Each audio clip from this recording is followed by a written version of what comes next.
अस्सलाम वालेकुम, मैं असदुल्ला खान हूँ। इलेक्शन कमीशन ने फैसला सुना दिया। इलेक्शन कमीशन कह रहा है कि जनाब इलेक्शन नहीं करा सकते क्योंकि तमाम इदारों ने मना कर दिया है कि इलेक्शन नहीं हो सकते। और अब इलेक्शन जो है वो 8 अक्टूबर 2023 को होंगे।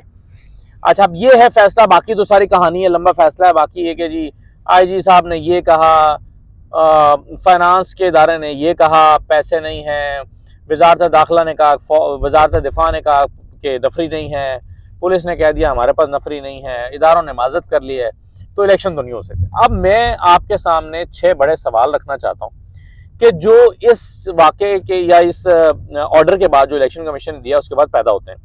देखिए, सबसे बड़ा सवाल तो ये है कि आज तक इलेक्शन कमीशन ये मौक़िफ़ इख्तियार करता रहा कि इलेक्शन की तारीख देना हमारा काम नहीं है। वो कहते रहे कि जी हम इलेक्शन की तारीख नहीं दे सकते, इलेक्शन की तारीख में हमारा मैंडेट नहीं है। ये मौक़िफ़ लाहौर हाई कोर्ट में भी इलेक्शन कमीशन ने इख्तियार किया, कहा कि जी इलेक्शन की तारीख तो गवर्नर ने देनी है, गवर्नर क्यों नहीं दे रहे। सुप्रीम कोर्ट में कहा कि इलेक्शन की तारीख या गवर्नर ने देनी है या सदर ने देनी है, हमारा तो काम ही नहीं इलेक्शन की तारीख देना। तो सवाल ये पैदा होता है कि फिर आज इलेक्शन कमीशन ने 8 अक्टूबर की तारीख कैसे दे दी। ना गवर्नर ने दी, ना सदर ने दी, ना किसी और ने दी, बल्कि इलेक्शन कमीशन ने खुद 8 अक्टूबर 2023 की तारीख दे दी इलेक्शन के लिए। कैसे दे दी जब इलेक्शन कमीशन का मैंडेट ही नहीं है तारीख देना, और वो सुप्रीम कोर्ट को कह चुके हैं, वो यहाँ लाहौर हाई कोर्ट को कह चुके हैं कि हम तारीख नहीं दे सकते जनाब अली, इसलिए ताखीर हो रही है क्योंकि इन्होंने तारीख देनी है। तो फिर अब तारीख क्यों दे दी इलेक्शन कमीशन? पहला सवाल तो ये। दूसरा सवाल यह है कि मामला सुप्रीम कोर्ट की तरफ से आ चुका है, फैसला आया है सुप्रीम कोर्ट से। अब अगर आपने इस फैसले पर अमल दरामद नहीं करना, जो हमारी तवक्को भी थी कि नहीं करना, वो तो हमें पता था कि इलेक्शन कमीशन ने फैसला नहीं मानना, लेकिन तवक्को ये थी कि इसके लिए दोबारा इलेक्शन कमीशन जो है वो सुप्रीम कोर्ट के पास जाएगी और सुप्रीम कोर्ट के पास जाकर कहेगी कि देखें जी ये तमाम इदारों की ये रिकमेंडेशंस हैं, इन रिकमेंडेशंस की वजह से हम इलेक्शन नहीं करा सकते। अब बताएं हम क्या करें, हम कैसे इलेक्शन कराएं। लेकिन इलेक्शन कमीशन ने सुप्रीम कोर्ट का फैसला इन फील्ड होते हुए, इस बावजूद इसके कि ये इन फील्ड है सुप्रीम कोर्ट का फैसला, इलेक्शन कमीशन ने अपना फैसला सुना दिया। इलेक्शन कमीशन के ऊपर अपना सुप्रीम कोर्ट के फैसले के ऊपर अपना फैसला सुना दिया। अब बताइए कि सुप्रीम कोर्ट का फैसला कहां गया, सुप्रीम कोर्ट के फैसले की क्या हैसियत बची है, वो किधर है? अगर वो सुप्रीम कोर्ट का फैसला इंप्लीमेंट नहीं हो सकता और इलेक्शन कमीशन अपना फैसला सुना दिया, तो या तो ये दो इदारे आपस में टकरा गए हैं, इलेक्शन कमीशन और सुप्रीम कोर्ट, या फिर सुप्रीम कोर्ट अगर सुप्रीम है तो फिर सुप्रीम कोर्ट जो है उसका फैसला हवा में उड़ा दिया गया है, उड़ा दिया जा चुका है इलेक्शन कमीशन और उन बाकी इदारों की तरफ से। तो दूसरा सवाल यह है कि सुप्रीम कोर्ट को इन्वॉल्व क्यों नहीं किया गया। तीसरा सवाल यह है कि निगरान हुकूमत, आइन में लिखा है कि 90 दिन में इलेक्शन कराएगी, यानी 90 दिन के लिए बनती है। निगरान हुकूमत के पास 91वें दिन हुकूमत करने का कोई मैंडेट नहीं है। 91वें दिन, 92वें दिन और आगे अगले 6 महीने या 4 महीने या 3 महीने जो भी हैं, निगरान हुकूमत तो नहीं चल सकती। अगर निगरान हुकूमत चलाई जाती है तो ये गैर कानूनी अमल होगा, और जब निगरान हुकूमत नहीं चल सकती तो फिर कौन चल सकता है, कौन चेक करेगा हुकूमत? ये बाकी के अगले 3-4 महीने कौन हुकूमत करेगा? इस हुकूमत की मुद्दत तो खत्म हो जानी है 3 महीने के अंदर अंदर। 2 महीने मतलब चले 90 दिन में हो जाएगी, 2 महीने में इसने इलेक्शन कराने थे, 90 दिन आप मान लीजिए, तो 14 मई को इस पंजाब की निगरान हुकूमत की हुकूमत तो खत्म हो जाएगी। तो 14 मई से लेकर 8 अक्टूबर तक कौन हुकूमत करेगा, कौन मुल्क चलाएगा, पंजाब चलाएगा? इसी तरह खैबर पख्तूनख्वा कौन चलाएगा, क्योंकि निगरान हुकूमत तो खत्म हो जाएगी। तो ये एक बड़ा सवाल है। चौथा सवाल यह है कि इलेक्शन कमीशन को यह कैसे पता है कि 8 अक्टूबर को हालात ठीक हो चुके होंगे जो तारीख दी गई है, क्योंकि अभी इलेक्शन न कराने का जवाब यह बनाया गया है कि मुल्क के हालात अच्छे नहीं है, सिक्योरिटी के हालात अच्छे नहीं है। नफरी जी 54,000 नफरी कम है, तो भाई ये 54,000 की नफरी जो है ये अक्टूबर में कैसे पूरी हो जाएगी? आज पैसे नहीं है तो अक्टूबर में पैसे कहां से आ जाएंगे? आज जो है वो फौज तैयार नहीं है अपनी नफरी देने के लिए, अक्टूबर में कैसे देगी? कैसे पता कि आज जो दहशतगर्द हमले हो रहे हैं फिर नहीं होंगे, अक्टूबर में नहीं हो रहे होंगे, अक्टूबर में फिर कैसे हालात ठीक हो जाएंगे? तो अक्टूबर की तारीख क्यों दी गई है, कैसे दी गई है? फाइल निकाली है, पर्चियां निकाली हैं, कुरानदाजी की है, कैसे ये निकली है 8 अक्टूबर की तारीख? इलेक्शन कमीशन को कैसे पता हालात ठीक हो जाएंगे? ये चौथा सवाल था। 5वां सवाल मेरा ये है कि IG साहब और चीफ सेक्रेटरी पंजाब, इनको जस्टिस जवाद साहब की अदालत में लाहौर हाई कोर्ट में बुलाया गया था और आईजी पंजाब से पूछा गया था कि क्या आप इलेक्शन कराने के लिए तैयार हैं, आप मुआवनत करेंगे इलेक्शन कमीशन की। आईजी पंजाब डॉक्टर उस्मान अनवर साहब ने फरमाया था कि जी हम पाबंद हैं, इलेक्शन अदालत जो फैसला दे देगी हम उस पर अमल करेंगे। इलेक्शन जस्टिस जवाद हसन साहब ने कहा कि जी बहुत शुक्रिया, आपसे बस हमने यही जानना था, हमारा इत्मीनान हो गया, अब आप चाहें तो तशरीफ ले जा सकते। उसके बाद फिर चीफ सेक्रेटरी से पूछा गया कि चीफ सेक्रेटरी साहब क्या आप इलेक्शन कराने के लिए तैयार हैं। चीफ सेक्रेटरी साहब ने कहा कि जो भी अदालत फैसला दे देगी हम उसके पाबंद हैं, हम वो कराएंगे। तो अदालत ने कहा कि बहुत शुक्रिया चीफ सेक्रेटरी साहब, हमें बस इत्मीनान चाहिए था, आपने कह दिया हमारे लिए काफी है। तो चीफ सेक्रेटरी साहब आप भी अगर जाना चाहें तो तशरीफ ले जा सकते हैं, आपसे और आईजी साहब से हमने बस यही पूछना था। ये पूछने के बाद लाहौर हाईकोर्ट ने फैसला सुनाया कि जल्द अज जल्द तारीख का ऐलान किया जाए, लेकिन वो नहीं हुआ, फिर सुप्रीम कोर्ट में चला गया। अब मेरा सवाल यह है कि अब आईजी साहब जो इलेक्शन कमीशन को कह रहे हैं कि जी मैं इलेक्शन नहीं करा सकता, मेरी नफरी मसरूफ है, उस वक्त अदालत में बयान दिया था कि मैं तैयार हूं अदालत का हुक्म मानने के लिए, आज वो कह रहे हैं कि जी मैं नहीं करा सकता। तो आईजी साहब अदालत को कैसे मुतमईन करेंगे कि उस वक्त जब अदालत को कहा था कि जी मैं कराने के लिए तैयार हूं, बाद में इलेक्शन कमीशन को क्यों कहा कि मैं तैयार नहीं हूं?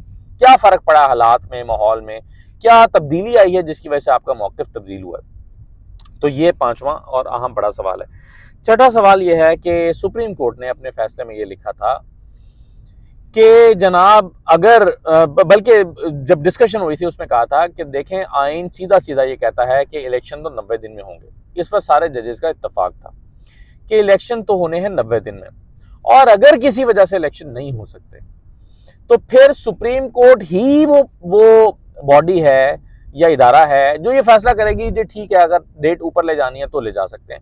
यानी सुप्रीम कोर्ट के अलावा आइन की इस शेक को पूरा ना करने की इजाजत कोई और इदारा नहीं दे सकता। कैटेगोरिकली सुप्रीम कोर्ट ने ये कह दिया था और कहा था कि 90 दिन में इलेक्शन होने, लेकिन अगर 90 दिन में नहीं होने तो फिर सुप्रीम कोर्ट ही अलाउ कर सकता है कि 90 दिन से ऊपर ले जाएं, इसके अलावा नहीं कर सकता। तभी सुप्रीम कोर्ट ने ये लिख दिया था अपने फैसले में कि 90 दिन के अंदर इलेक्शन कराएं, और अगर नहीं करा सकते तो बेयर मिनिमम टाइम में कराएं, यानी चंद दिन उतने ऊपर ले सकते हैं जितने इलेक्शन कमीशन को अपना इलेक्शन शेड्यूल पूरा करने के लिए जरूरत है। तो अब सवाल ये पैदा होता है कि जब सुप्रीम कोर्ट ने वाजे कर दिया था कि सुप्रीम कोर्ट की मर्जी के बगैर 90 दिन से ऊपर नहीं जा सकते, तो इलेक्शन कमीशन सुप्रीम कोर्ट की मर्जी के बगैर 90 दिन से ऊपर कैसे चला गया? ये एक और अहम सवाल है। और फिर आखिरी सवाल ये है जो मेरे ज़हन में उभरता है, वो ये कि सुप्रीम कोर्ट ने यह भी कहा था कि आप इलेक्शन की तारीख दीजिए, और जब आप इलेक्शन ना करा पा रहे हो या कोई रुकावट आ रही हो तो फिर हमारे पास आ जाइएगा, फिर हम देखेंगे कि क्या ये रुकावट दुरुस्त है, वाकई मजबूरी है जो नहीं हो सकते, तो फिर हम इसको देखेंगे और फैसला करेंगे। तो अब मेरा सवाल यह है कि आज इलेक्शन कमीशन सुप्रीम कोर्ट के पास वापस क्यों नहीं गया कि जी आपने कहा था कि रुकावट हो तो हमारे पास आ जाएंगे। एक नहीं 6 रुकावटें हैं, इलेक्शन पैसे भी नहीं है, नफरी भी नहीं है, पुलिस भी नहीं है, ब्यूरोक्रेट्स भी नहीं है, फौज भी ने भी मना कर दिया, अब हम कैसे इलेक्शन करें?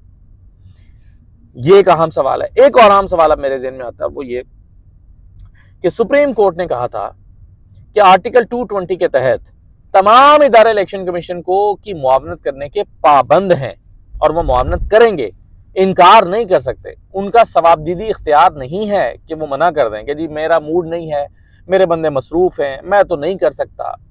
ये नहीं है, उन्होंने कहा था कि पाबंद है, मुआवनत करनी पड़ेगी। आर्टिकल 220 की मंशा भी यही है।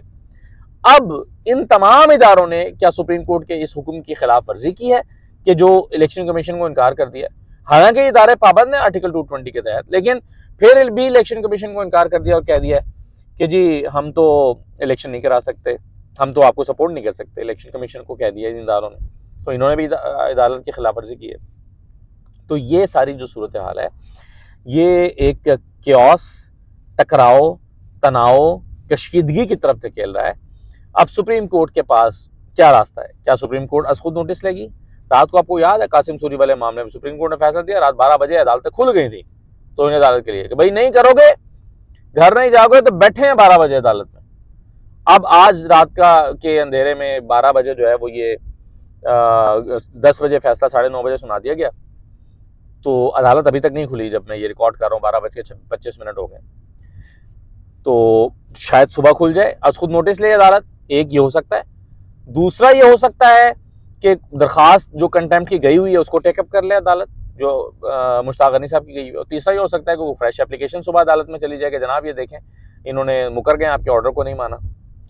अब आप ये जो हुआ है आज, इसको जरा सुप्रीम कोर्ट का सॉरी पार्लियामेंट का जो 4 बजे का इजलास था उससे मिला के देखें। जो राना सनाउल्लाह ने साहब ने तकरीर की अदालत के खिलाफ, अदलिया के खिलाफ, जाहिर है राना सनाउल्लाह को पता था कि आज शाम को हम क्या करने जा रहे हैं। तो ये प्रीक्वल था जो पहले हुआ, आप पार्लियामेंट के सेशन और उसके बाद ये वाला वाकया, इन दोनों को हम मिलाकर देखें तो आपको नजर आएगा कि इलेक्शन कमीशन की अनाउंसमेंट से पहले पार्लियामेंट का इजलास इसी कहानी का प्रीक्वल था और बताना मकसद था कि जी ये हम करने जा रहे हैं और फिर वरना हम अदालत के साथ तो ये करेंगे। तो अदालत को कर दिया है जीरो, अदालत की हैसियत हो गई पाकिस्तान में खत्म, सुप्रीम कोर्ट की हैसियत खत्म कर दी गई है। अगर सुप्रीम कोर्ट अब यहाँ खड़ी नहीं होती और फैसला नहीं सुनाती और उस पर अमल नहीं होता तो ये एक टकराव की कैफियत है, फिर सिर्फ हमला करना ही रह जाता सुप्रीम कोर्ट पे जैसे 1997 में किया था। तो ये जी इस वक्त आईनी कानूनी पोजीशन है और हालात ये हैं कि टकराव इतना बढ़ रहा है कि इमरान खान कहते हैं कि मुझ पर आज हमला हो जाएगा, नहीं तो कल हो जाएगा। 5 पुलिस एहलकारों को टास्क दे दिया कि मुर्तजा भुट्टो की तरह मुझे मार दो। तो चीजें जो है वो गलत समत में जा रही हैं, टकराव दिखाई दे रहा है। देखें अब क्या होता है। इजाज़त दीजिए, अल्लाह हाफ़िज़।